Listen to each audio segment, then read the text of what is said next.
আমার অভিভাবককে বা আপনারা যারা বসে দেখছেন তাদের অভিভাবককে কেউ যদি কুকুর বলে, আমরা কত তার সাথেই বসে ফিশ ফ্রাই খাবো? এটা ফিশ ফ্রাই ডিপ্লোমেসি হচ্ছে নাকি? ইন্দ্রানুজ রায় বা মাওবাদীদের সাথে এখন বামপন্থীরা ফিশ ফ্রাই ডিপ্লোমেসি করছে নাকি? আচ্ছা ছেড়ে দিন বুদ্ধ ভট্টাচার্যের কথা। যে ইন্দ্রানুজ রায় বা তার সংগঠন মনে করে ভারত রাষ্ট্র ধ্বংস হোক, এসটিএফ,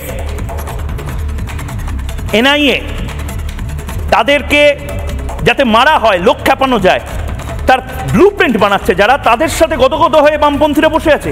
বাংলাদেশে বসে আছে মোহাম্মদ ইউনুসও ময়ূককে এতটা ভয় পায় না, রিপাবলিককে এতটা ভয় পায় না, যতটা এই মুহূর্তে বামপন্থী বা এই মাকু শেকু ব্রিগেড, একটা নাম দিয়েছি আমি, মাকু শেকু ব্রিগেড। এই মার্ক্সীয় কথা বলে কিন্তু আসলে মাওবাদী, এই মার্ক্সীয় কথা বলে কিন্তু আসলে মোল্লাতান্ত্রিক জিহাদি, তাদের মতন কথা বলছে। এই মাকু শেকু ব্রিগেড, কি ব্রিগেড? মাকু শেকু ব্রিগেড। এবার তার সাথে অ্যাড হচ্ছে মাকু শেকু আজাদি ব্রিগেড। এই মাকু শেকু আজাদি ব্রিগেড যারা যাদবপুরে বসবাস করে, যাদবপুরকেই নিজেদের অভয়ারণ্য বলে, তারা এখন ভয় পাচ্ছে রিপাবলিককে তারা আসতে চায় না। উল্টে যাদবপুর বিশ্ববিদ্যালয়ে একের পর এক যে স্টোরিগুলো আমরা করছি সেগুলো দেখে তাদের হাঁটু ঠকঠক করে কাঁপছে।